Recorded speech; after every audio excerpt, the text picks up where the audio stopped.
নমস্কাৰ, মই গাভচালীসকলক কৈছোঁ, য'ত ত'ত ঘূৰি নুফুৰিব আৰু এখন কিবা মুখৰ মেক্স নে মাস্ক বুলি এখন লিয়াইছে, এখন মাৰি যাবলৈ কৈছে, মাৰি যাব কৈছে। প্ৰবীণ তামুলীয়ে লুট লৈছে, ভাল কৰিব। নৰসিংহ খওক আৰু শুকান মাছ, গোল নেমু এইবিলাক খওক, তেতিয়া কৰোণা গাত নাথাকে। যাৰ তেজ ঢিলা, হাৰ্টৰ গণ্ডগোল আছে, যাৰ ল' প্ৰেছাৰ হাই প্ৰেছাৰ আছে, তেওঁলোকৰ মানুহক পটককৈ পায় আৰু কেতিয়াও ঘামিবলৈ নিদিব। গৰম পানীয়ে গা ধুই থাকিব আৰু গাভচালীৰ লগত একেলগে নাথাকিব, চেল্ফি নল'ব আৰু ঘৰত ভাত খাওঁতে ডিচিপ্লিন মিলাই ভাত খাব।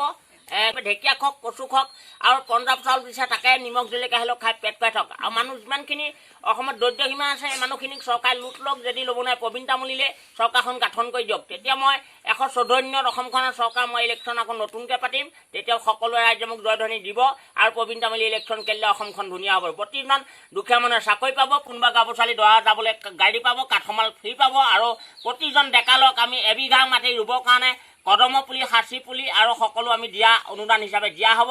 আৰু নিমখৰ পেকেট 72 কুইণ্টেল এটা কেজি ধৰা এটা পেকেট দিয়া হ'ব, মিঠাতেল এটা টিং দিয়া হ'ব। আৰু অসমত যিমানখিনি ৰাজনীতিক কূটনীতি আছে, এই মাহৰ ভিতৰত প্ৰবীণ তামুলী চিজিল কৰা হ'ব। ধন্যবাদ।